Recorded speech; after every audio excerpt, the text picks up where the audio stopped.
So today I want to tell you guys about things that I came across in China when I came to China, and some of the things that I am still coming across in China that I never used to see back home, or maybe I used to see them and I just never used to pay attention, but I never used to see those things back home.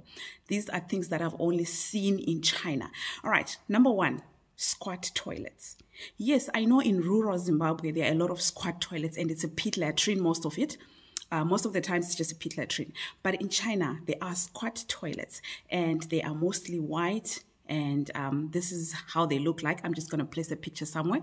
And these are mostly in public places, like at the mall, in hotels, in restaurants, and schools as well.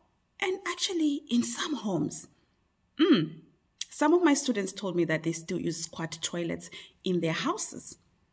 So yeah, squat toilets. That was the first. The second thing that I found quite different, for lack of a better word, were the other toilets that look like trenches. Yeah, I first saw this in a university where I was teaching for 5 years, and I was so uncomfortable to go to the bathroom because, that's another one I'll tell you about, where the members of staff and the students share the same toilet. But anyway, for now, let's talk about the trenches. So it's like a trench, right? And then you go and you squat, and the trench is between your legs. And you do what you need to do, okay? It's like a one-hole trench. And because it's one-hole trench, you do not flush after using it. No. You do your job and you go. There is a tank at the end of the tunnel or at the end of the trench. And when that tank fills up, it's something triggers and then it flashes. Washes away everything. So if that thing is going to take an hour to fill up, it means for the next 1 hour, everything is still there. Literally everything is there. And that explains why I could smell toilets from like 200 meters away. Each time I would walk into a building, into a teaching block, before I got there, I could smell the toilets. But after the pandemic, that whole setup changed for that particular university. When we had the first phase of the pandemic, when everything was in lockdown, when the students then came back to school, that whole setup had changed. I could not smell the toilets anymore. So I just had to investigate. And I went and I found that they actually had kind of renovated or replaced the trenches with the squat toilets, which were actually more clean and obviously better managed. Okay? Now, while we're still talking about toilets, in China, in most schools, students and teachers share the same toilets. Yes, you are squatting here and your student is squatting there and your other student is squatting opposite to you.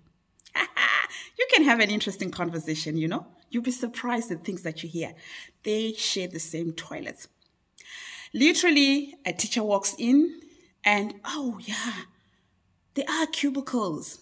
Or at least there's a door. So you can walk in and, have a little bit of privacy if the door does close. Most of the doors actually don't close, like in public schools. Most of the doors, in public schools that I went to, most of the doors just couldn't close. They just wouldn't lock.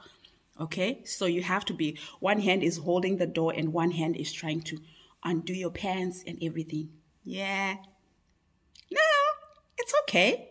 It's actually quite okay. I got very good at using my foot to close the door. So I'd literally hook the door with my foot and then use both my hands to undo my pants as well as to put them back on. In the meantime, when you walk into the bathroom and you bump into your student, they're like, "Oh, hi, teacher. Hi, teacher." And it's normal. Nobody cares. It's okay. We are here to do what we're here to do. Let's do our business and leave. Yeah? You can actually hear a teacher in the next cubicle. Let me call it a cubicle. In the next cubicle, on the phone. And students are in the other cubicle. It's just crazy like that. But yeah, it's actually a normal culture over here. It's very normal. The other thing that I found different, how do I even say this? How do I say this? Okay, let me just say it. Pajamas. The pajamas, the PJs that we wear to bed. Well, in China, you can wear them anywhere. Literally. I know in South Africa, I see a lot of women in their morning gown. They're going to the spaza to buy a loaf of bread, to buy milk in the morning. But this is different. This can go the whole day. I can actually, in my pajamas, drive all the way to the mall, do a bit of shopping. Yeah. And come back home. And it's okay. Nah, it's not okay. So the local municipalities have actually decided that no, it's not okay. So they've started this name and shame thing where they take a photo of you in your PJs on the street where you're trying to cross a road or you're in a supermarket, and then they use what is called face recognition, you know, this technology thing, and then they name and shame you. Can you imagine your face on the internet saying that you were wearing pajamas in a mall? This name and shame thing, well, I'm sure it's going to help for those people that are worried about their images. You know, the Chinese are very worried about their images. So it will probably help. It will probably go a long way. So while we're still talking about the pajamas, do you know that in Chinese hospitals, patients do not get meals? Patients have to buy their own food. So because patients have to buy their own food, it also means sometimes your relatives even come to visit you and you're hungry. You can actually walk out of the ward. If you are in a walking situation, you can walk out of the ward, go into McDonald's in your hospital pajamas and buy food. In your hospital pajamas. Well, I have seen notices on some McDonald's outlets that say people in pajamas are not allowed.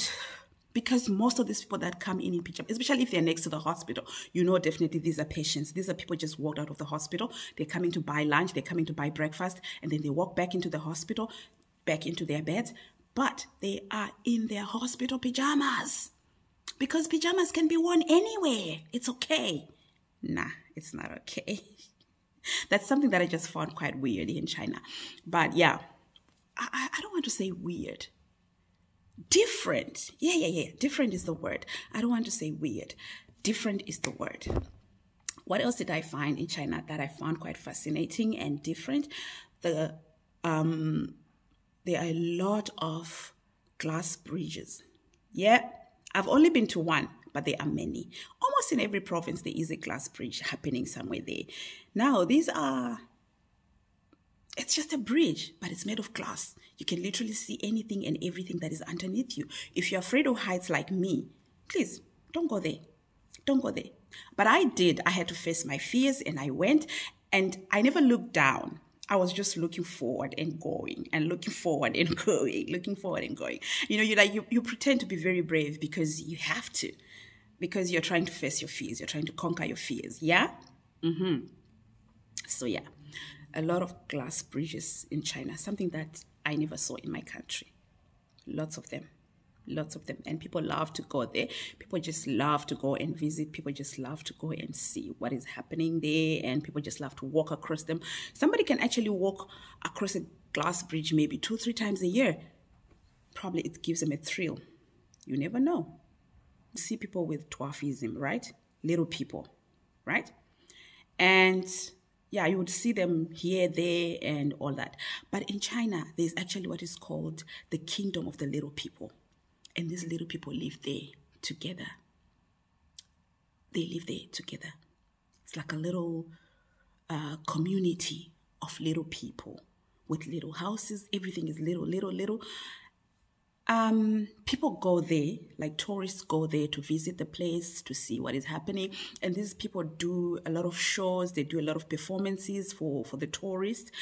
And they are paid. They work. They have jobs in that community. Some of them are cleaners. Some of them are, I don't know, they take care of the animals. It's like a whole community with everything. So they work in that community. They have their little houses, like they have a room. They can cook by themselves. They can watch TV. They have TVs in their rooms. You know, you bring in your life into that place. Okay? So there is a kingdom of the little people in China. Yeah, of course, it's been criticized by a lot of people who feel like, well, why are we sidelining them? Why are we making them look like they're different? Why are we not trying to embrace them into the community and make them feel like they're part of us? They are no more like anybody else. But yeah, some of them say they are happy. They even have boyfriends and girlfriends. It's actually quite an interesting kingdom. Yeah, it's quite an interesting kingdom. I would really love to go and just be a tourist one of these days there. I've only seen their videos. I've not been there. But yeah, definitely. That is one place that I'll visit before I leave China. The Kingdom of the Little People. Yeah. They do a lot of beautiful shows. Right? Now, what else did I find different in China that I never used to see back home? Smoking. The Chinese smoke. Like, they smoke anywhere and everywhere. There are no smoke signs. They smoke in public. They smoke in the elevator. They'll smoke in the hospital. They'll smoke anywhere and everywhere. Of course, there are signs everywhere, like in public places, no smoking, no smoking. And even the government has also like taken steps to discourage public smoking. But people smoke. You get into a taxi, the driver is offering you a cigarette. I have been offered a cigarette a number of times. I get into there and they're like, oh, hi, where are you from? Like they're trying to be friendly. The next thing they're offering you a cigarette. And when you say no, then they don't smoke. But if you accept, they're going to smoke because they are saying, oh, you're cool with me smoking then. Sometimes they don't even ask you. You get into a taxi, the driver starts smoking. And then only when you ask them to stop smoking, they will stop. But I remember one incident that I found like, oh, okay, this is different. We're on a taxi going to a hospital with some colleagues. And one of my colleagues started smoking. You know that thing, the vapor, those, what do you guys even call them? Those flavored, what do you call them? I don't know the English name. I have to think about it. If I remember it, I'll write it down. You know, okay, it's a vapor. It's not the smoking, the cigarette. It's those other little ones. You know those ones. So she was taking that, and the taxi driver said to her, no, please stop smoking. It's not good for your health. And the next thing, he handed her a pack of gum. Yeah, for fresh breath, of course. Yeah, he handed her a pack of gum, and we're all like, ooh, okay, he's different. This is a different one. Because the Chinese mostly smoke, like they smoke a lot. A lot. The girls, the boys, the grandmothers, the grandfathers, the uncles, the aunties, they smoke. Most of them smoke. Yeah, that's something that, well, in my country, people smoke, but not that much, you know. Only a few people smoke. Yeah, and what else did I find different in China? Oh, let's go back to the toilets. Let's go. Oh, I'm so sorry. I'm taking you back to the toilets. Let's go back to the toilets. All right. So in the toilets in China, you'll find that they do not use, when they use toilet paper, they do not throw it into the toilet and flush it and let it go. No, they will throw it in a trash can. There's a little trash can in every cubicle, in every home, in every toilet. There is a little trash can there. So they throw in their toilet paper there. They throw in their used sanitary ware there. They throw in whatever, anything else in there. They don't throw anything down the toilet. No. They throw it in that trash can, and then somebody has to collect the trash. Obviously, there's a bin liner there. There's a trash can liner, those black plastic bags. So somebody needs to come and pull that out and throw it away. They do not throw toilet paper down the toilet. No. That's something I find difficult to deal with. Because you walk into a cubicle and for some reason your eyes will definitely wander. My eyes always wander. I don't know about your eyes, but my eyes definitely wander. And I find myself looking into the trash can. And what do I see?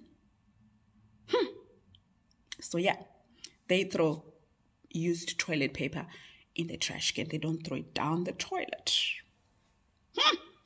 That's different. Yeah, that's definitely different. We don't do that at home. Yeah. What else do I find? Have I found that is different in China? Okay, when you're driving in China, when you are driving, your car is manned with a number of cameras, guys. Your car has cameras. Yeah.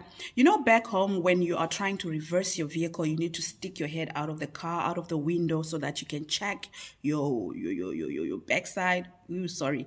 You can check the back. You can do the blind spot thing and everything. In China, you don't need to do all that. There are cameras to do that for you. You need to keep your eyes on the screen of the camera, because then the camera will tell, even when you're trying to park your vehicle, the camera will tell you that, oh, now you've gone too much to the left. You need to move to the right. You know, you don't need to stick your head out of the vehicle to see, is there a car on my right? Is there a car on my left?